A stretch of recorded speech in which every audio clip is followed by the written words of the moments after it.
Let's examine long-term memory. So you can see on the chart, you have long-term memory. We kind of break it into two pieces, the two ideas of explicit, which are declarative, which is your episodic, and your semantic. So episodic's experience, how you experience events, you really remember those, and semantic, which is knowledge and concepts. On the other side, you have your implicit or non-declarative long-term memory, which is procedural, like skills and actions, or emotional conditioning. You don't even think about it. You react to it, an emotion. Now, long-term memory holds information for an extended period of time that we need to be able to function adaptively in our daily lives. So, when our long-term memory is saved, for the most part, we think it's there forever. Like it's there as long as there's no brain damage to long-term memory. It's there. That's why you'll see people, for example, like my father even had a stroke, and he could remember things like getting on a raft on the Hudson River as a kid.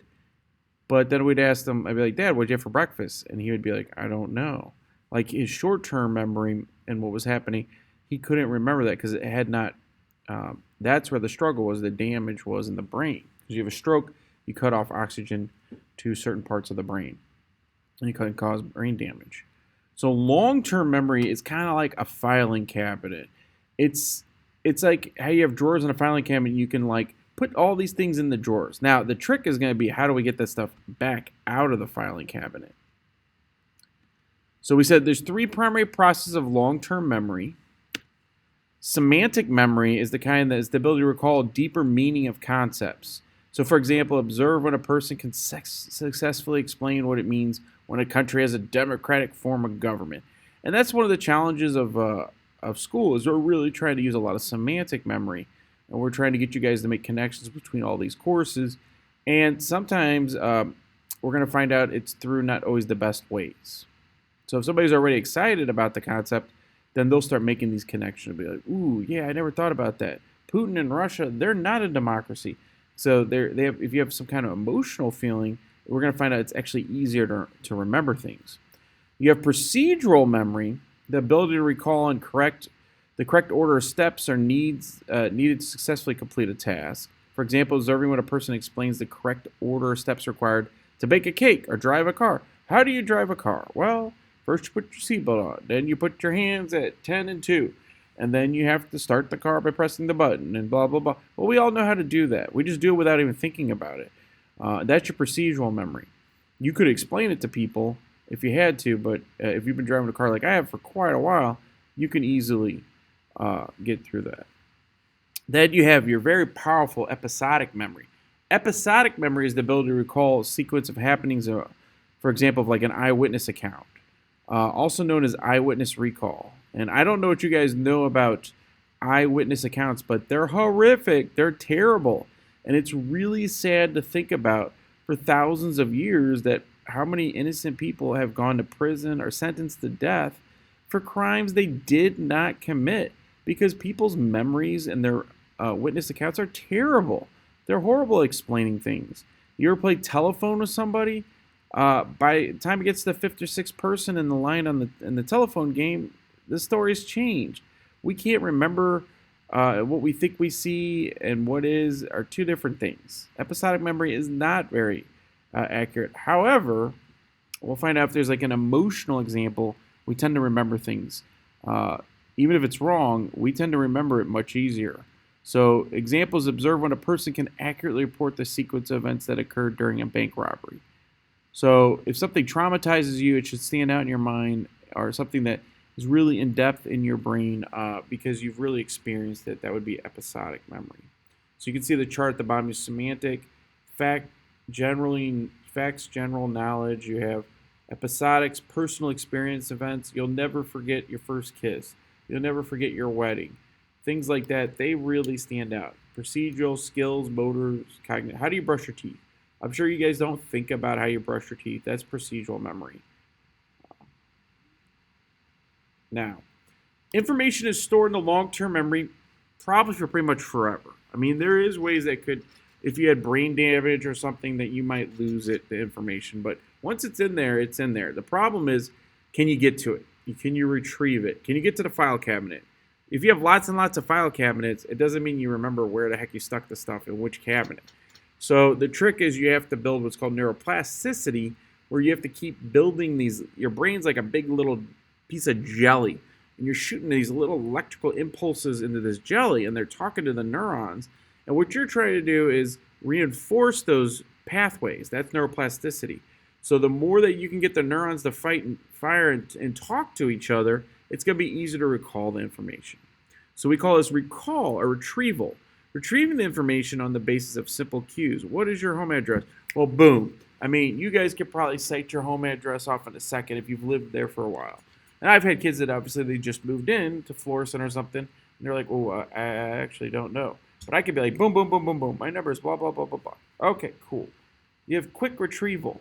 That's something that's in the long-term memory, and you memorize it, and it's going to come right out. You have recognition. Recognition is retrieving information by selecting from several choices provided. Can you recognize?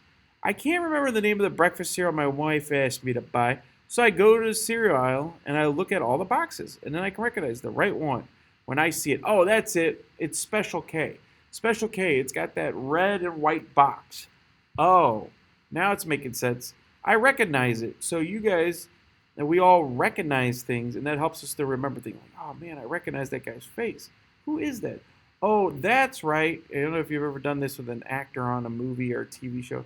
It's the guy from Community, or it's the guy from that new show 1883, or so forth or so on. Now, experience and meaning. This is going to help us really retain things in our long-term memory. First and foremost, an LTM stands for long-term memory. The long-term memory stores information on the basis of meaning, personally relevant experience, especially emotionally powerful experiences, are processed deeply into our long-term memories. So if you give something an emotional feel, an experience, and a meaning, it will be much easier to retrieve, much easier to remember. That's why a lot of times students, sometimes they do really good on history tests when the teachers are really good storyteller. You guys have science teachers and social studies teachers that they're good storytellers, or English teachers too. They can remember books. Think about that. People read books. They can remember Shakespearean plays.